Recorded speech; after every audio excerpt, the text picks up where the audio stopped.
My child isn't cute, so I'm giving her away. My sister left her 4-month-old baby in our doghouse and disappeared. My husband and I desperately tried to contact her, but eventually, she became unresponsive. Despite our despair, we took care of the little girl. Strangely, since then, good fortune has followed us. We affectionately called the baby our bringer of happiness. Meanwhile, it seems my sister's life took a tragic turn. 2 completely different paths unfolded for my sister and me. Please see the outcome. Since you don't have a child and it's pitiful, I'll let you take care of my daughter. My sister, Sophia, handed over her 4-month-old baby to me as if tossing her. I hurriedly caught the child. My niece, Mia, started crying, perhaps startled. Oh, what a noisy child, crying and screaming every day. It's really getting on my nerves. My sister complained. Maybe it's because you handle Mia roughly, I retorted. At that moment, my sister's previously sour expression turned into a sly smile. What? Are you jealous of me? You're in your 40s and still childless, while I had Mia at 33. Does that bother you? In reality, my husband and I faced financial and age-related challenges, and by the time I turned 40, we had given up on fertility treatments. As I stood there, lips pressed together, my sister added insult to injury. By the way, Olivia, you claim to be a novelist, but isn't that just self-proclaimed? Essentially, you're just a stay-at-home wife. But I've won awards. Yet you couldn't publish any books, right? Truly pathetic. Well then, good luck as a babysitter. With those words, my sister walked back to her house, about a 10-minute walk away.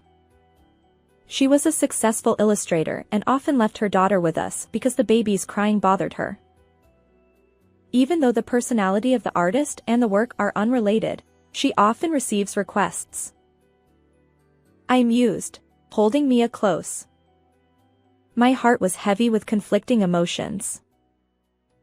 One day, my husband Michael, who works as an office employee, was able to take a vacation, so we decided to go out together. Where would you like to go? Whether it's an art museum or a regular museum, I'll take you wherever you want. It's your day off, so let's go to a place you like, Michael. Really? I thought a place that could inspire your work would be good, but I personally love your novels. My heart warmed at my husband's considerate words. As we enjoyed our long-awaited museum date, my phone suddenly rang. Seeing the caller's name on the screen, I involuntarily grimaced. It's from my sister. I didn't really want to talk to her, but I couldn't ignore the call. Sophia? What's going on? Oh, hello? So, the door at your place was locked, you know. I left her in the doghouse. What are you talking about? I had an unpleasant premonition from my sister's words, and my chest felt restless. That's why it's Mia, my daughter. I mean, she's not cute, so I'm giving her away. Take care of her for a while. What? Startled, I unintentionally raised my voice, earning disapproving glances from other museum visitors. I quickly lowered my voice and decided to listen to my sister's explanation. Why would you suddenly do something like this? Well, I'm going on an overseas cruise. Having a child would be inconvenient, you know. Her selfish reasoning left me speechless. Sophia continued, piling on more. Besides, that kid is always crying and noisy. She has this weird monkey-like face. I can't believe she's my child. That's no way to talk about her. My sister seemed uninterested in my words, and sensing that she might hang up, I desperately tried to keep her on the line. Wait a moment. We're out right now. We need to rescue Mia urgently. It's a serious situation. The weather forecast had predicted the hottest day of the season, with scorching temperatures. But my sister dismissed it with an indifferent tone. The ship is about to depart, and I'm heading to the port. You can't afford an overseas cruise like me, right? Sophia, come back immediately. Don't anger me. I'm not scared of you being mad. Well then, good luck. And just like that, the call abruptly ended. After discussing it with my sister, I told the content of the call to my husband. We decided to contact the police as a first step. We explained the situation and requested that they take custody of the baby. Then, the two of us hurried back home. As a precaution, we took our niece to the hospital. Although she was slightly dehydrated due to the heat, there were no serious health issues. We breathed a sigh of relief. It's a good thing we left the doghouse as it was. I agreed. The small building with a red roof in our yard had been handmade by Michael for our previous dog. Now, it stood empty, a relic of memories we couldn't bear to remove. Fortunately, this unintentional shelter spared the baby from direct sunlight. And if we still had a dog, Sophia might not have put Mia in the doghouse. I mused. Our niece's survival seemed like a fortunate convergence of events. We attempted to contact my sister several times, but she remained unyielding. Her response was dismissive. I'm already on the ship. Do you expect me to turn it around just for myself? Curious, I asked. How long will this overseas cruise last? 3 months, but if I find a country I like along the way, I might just settle there. My shock grew as I considered her nonchalant attitude. While it was true that as a freelance illustrator, she could sustain herself abroad, her lack of responsibility astounded me. What are your plans for Mia? I inquired. Her reply was curt. I'm giving her to you. Goodbye. Eventually, communication ceased altogether, and my husband and I found ourselves caring for Sophia's daughter, feeling utterly lost. However, since we welcomed my niece Mia into our home, something strange happened. A string of lucky events unfolded. For instance, even minor occurrences, like taking her for a stroll in the baby carriage, resulted in all the traffic lights turning green. Initially, I dismissed it as mere coincidence. But soon, my novels started winning awards and contests, my husband got promoted, and the lottery tickets he purchased began hitting the jackpot. Our fortunes were turning around. Then, incredibly, an online serial novel I had been writing as a personal hobby caught the attention of a publishing house. I received an email inviting me to turn it into a book. We owe Mia for bringing us luck. My husband and I embraced our niece with affection. Despite the challenges of caring for an infant, everything felt fresh and enjoyable for us, as we had no children of our own. Furthermore, the bedtime stories I concocted for Mia caught the interest of a publisher. Why not turn them into children's books? The publisher suggested. They even launched a project for it. However, during discussions with the publisher about turning my novels into books, I stumbled upon something peculiar. Sophia, you couldn't possibly. The shocking truth left me breathless, yet I still couldn't reach her. In the end, all we could do was wait for my sister to return. After completing her 3-month overseas journey, Sophia returned to my house. She greeted me with a smile that was quite different from her previous demeanor. Congratulations on finally publishing your book. You're a distinguished author now. She exclaimed, ingratiating herself as she leaned toward me. No need for flattery. Did you come to take Mia back? Sophia smirked. You've been looking after my daughter all this time. You're no longer necessary. It's absurd. You handed her over, claiming she wasn't cute enough. Now you want her back? Perhaps you misremembered? Sophia shrugged. Anyway, return Mia to me.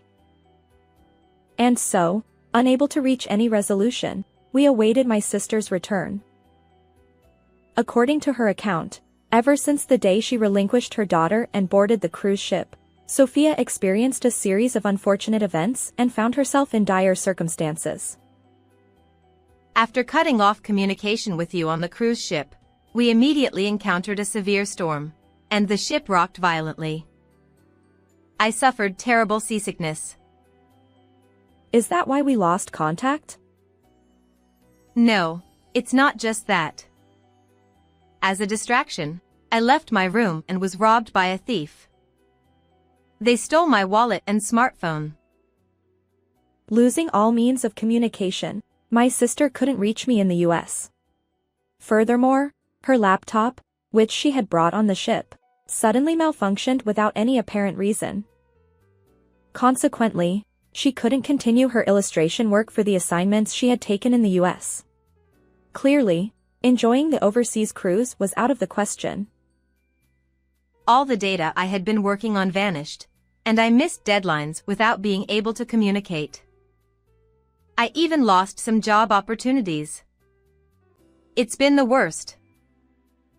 For any professional, failing to meet deadlines can severely damage their reputation and future work prospects. It's easy to imagine how my sister lost numerous commissions during that overseas cruise. Couldn't you borrow a phone from your husband? That guy? He cheated on me with another woman on the same ship and fled overseas. Unbelievable. Sophia clenched her teeth, frustration etched on her face as she stomped her foot. She continued, her voice rising. All of this happened because I gave up Mia. If I reclaim her, I will be as lucky as you. And that's why she stormed in, demanding, Give me back my daughter. However, I quietly shook my head. I'm sorry, but I can't give Mia back to you. Huh? She's my child. What right do you have to say that? Just because you took care of her for 3 months doesn't make you her mom. Sophia, you're aware that I've published a book, right? My sister looked bewildered. Well. But this wasn't an unrelated topic. The cover of my published book. Originally, you were a candidate as an illustrator. Really? I missed the chance because I couldn't use my phone or computer. She replied, shoulders slumping in disappointment. However, my point wasn't finished. The publishing house investigated the illustrations you've been working on. Sophia's expression darkened, sensing that there was more to the story. Yes, while discussing potential illustrators for the book cover, I stumbled upon my sister's unbelievable truth. You, copying other illustrators' art and presenting it as your own work. What they call plagiarism, right? On the internet, there were posts comparing my sister's art to suspiciously similar pieces from other illustrators, and the evidence was compelling to anyone who saw it. As a result, negative rumors about Sophia began spreading online, tarnishing her reputation without her knowledge. Originally, she had a habit of bad-mouthing other illustrators and clients on social media, which made her unpopular in the industry. While she was away from the US, her reputation plummeted dramatically. The shocking truth I had discovered left Sophia pale-faced, and I continued to press her. Moreover, regarding Mia, The police are investigating the incident where you left her in the doghouse. What? You're kidding, right? If they find you, they'll question you. You can't be entrusted with Mia. Upon hearing this, my sister was at a loss. She no longer had any chance of reclaiming her daughter. In a panic, she tried to turn and escape immediately. But her foot caught on nothing, and she stumbled, crying out in pain. Caught off guard, she fell face first, her nose scraped and bleeding. By the time I noticed, my niece had crawled near the entrance, her little hands and knees propelling her forward. No! Just forgive me, Mia! However, Mia, now 7 months old, didn't recognize Sophia as her mother. Startled by my sister's loud cries, the baby began crying too. Sophia, go home. We'll take good care of Mia. Don't say that! It's my fault! Do you realize how terrifying it was for her to be left in a doghouse? I won't forgive you. At that moment, a concerned neighbor who had heard the commotion called the police. They arrived swiftly, and my sister was taken away. The last image I saw of her was tear-streaked, bloodied, and screaming as she was pushed into the police car. Poor Sophia. My whispered words vanished into the wind, unheard by anyone. Holding Mia, I silently watched until the police car disappeared from view. Afterward, my sister Sophia was charged with endangering her own daughter's life. Furthermore, her suspected plagiarism of illustrations turned out to be true, and combined with the situation involving her daughter, she faced backlash online. Sophia's husband, who had cheated and fled overseas, remained elusive. My husband and I decided to adopt Mia legally. Now, I read my picture book to Mia every night as she approaches kindergarten age. The book has become a bestseller, available in bookstores nationwide, libraries, and kindergartens. This story, you see, was written for you a long time ago. When she grows older, I plan to share with her the tale of the luck she brought through this book. How did you find this story? If you enjoyed it, consider subscribing to our channel. Until next time.